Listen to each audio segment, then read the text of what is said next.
मेरे प्यारे शिक्षक साथियों को मित्रता दिवस की हार्दिक हार्दिक शुभकामनाएं।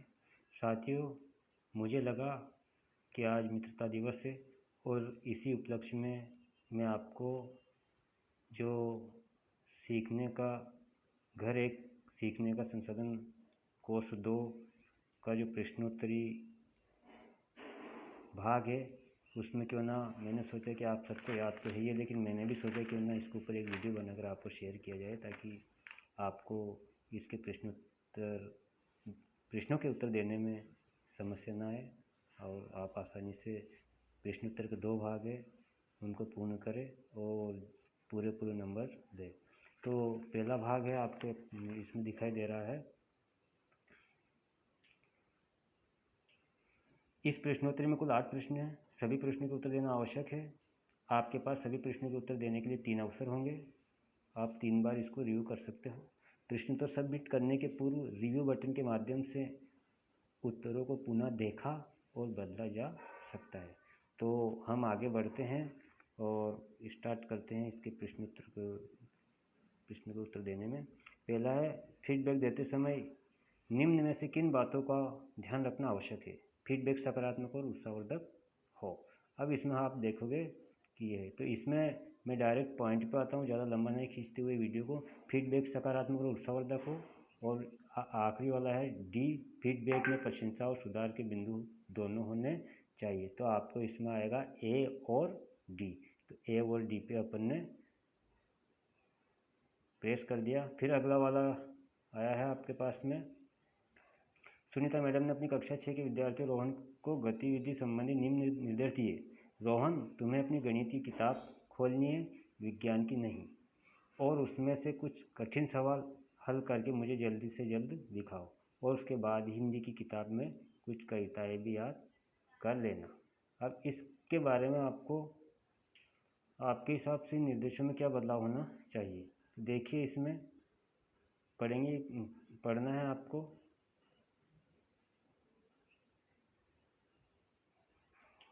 आपके हिसाब से निर्देशों का पालन करने के लिए और लंबा समय देना चाहिए, हो ही नहीं सकता है। निर्देशों को कम स्पष्ट और सटीक होना चाहिए, ये भी नहीं हो सकता है। निर्देशों को कम स्पष्ट और सटीक होना चाहिए, ये करेक्ट है। निर्देश कहकर नहीं लिख कर देना चाहिए, ये भी इतना जरूरी नहीं। निर्देशों को क्रमशः बताना चाहिए। तो बी और डी, इस पर हम इसको प्रेस कर देंगे, बी और डी, तीसरे नंबर का। तो बी और डी आपने लगा दिया। इसके बाद हम फिर आगे बढ़ते हैं। घर को संसाधन के तौर पर, अगला प्रश्न है ये, घर को संसाधन के तौर पर उपयोग करते हुए बच्चों को सीखने की प्रक्रिया में सक्रियता से संलग्न करने के लिए प्रकाश सर हर रोज बच्चों को नई गतिविधियाँ देते हैं एवं उस पर आधारित कार्य करने को कहते हैं। तो निरंतरता बनाए रखने के लिए बच्चों को लगातार हर रोज नई गतिविधियाँ देते रहे, ये भी बिल्कुल सही है।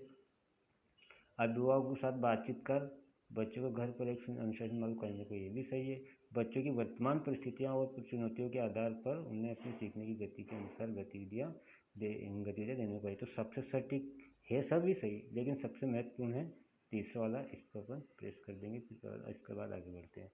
फिर अगला, अभिभावकों से बातचीत करते समय सरिता मैडम ने पाया कि कई अभिभावकों के पास स्मार्टफोन तो है, पर उनको उपयोग जैसे फ़ोटो खींचना या फ़ोटो साझा करना आदि में वे सक्षम नहीं है, एवं उनके बच्चे भी कम उम्र के हैं। ऐसी स्थिति में अगर आप सरिता मैडम की जगह होते तो आप उन्हें क्या सलाह देते?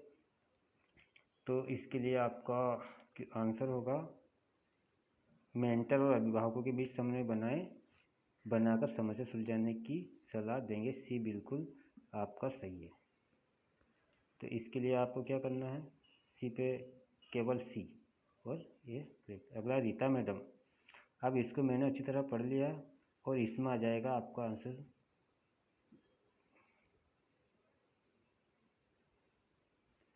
बच्चों को किताब से देखकर सभी पात्रों के चित्र कल्पना करने के लिए, ये भी नहीं हो सकता है। तो इसमें ऊपर वाला होगा कि बच्चों से पूछना चाहिए कि वे कहानी के पात्र की जगह होते तो क्या करते, ये इसका सही है।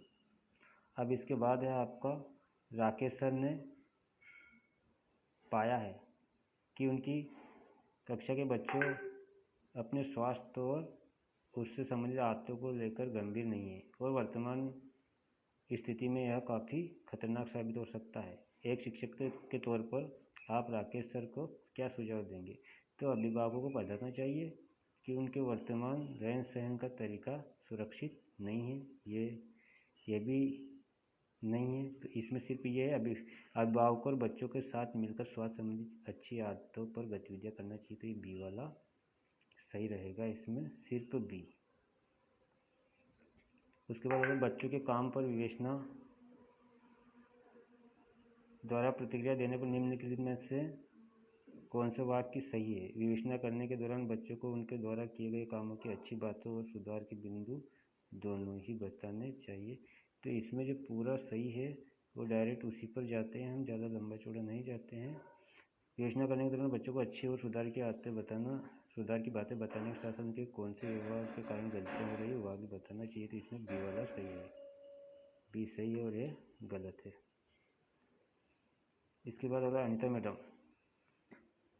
तो इसमें आ जाएगा आपका सिर्फ सी सही है, क्योंकि अनिता मैडम ने अपनी छात्र रिंकू को कुछ नए शब्द और उन पर वाक्य लिखने को कहा। रिंकू ने जब काम दिखाया तो अनिता मैडम ने उससे चेक करके 4 गलत वाक्यों को सुधार कर लाने के लिए कहा। आपके अनुसार अनिता मैडम रिंकू के काम पर और क्या प्रतिक्रिया दे सकती है? तो वाक्यों में की गई हर गलती को विस्तार से बताना चाहिए, ये भी संभव नहीं है। रिंकू ने गलती क्यों की उस पर टिप्पणी देना चाहिए, ये भी सही नहीं है।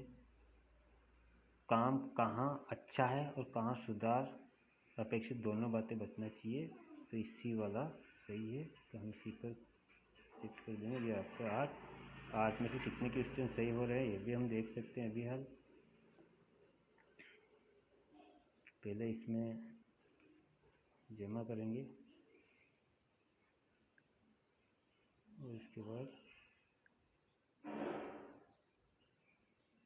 देखते हैं कितने नंबर आए हैं, क्योंकि पहले कर चुका है इसलिए वो नंबर नहीं बता रहा है। इस प्रकार आप 8 में से 8 ही नंबर ला सकते हो अच्छी तरह पढ़कर। थैंक यू, धन्यवाद। एक बार पुनः मित्रता दिवस की हार्दिक शुभकामनाएं। नमस्कार।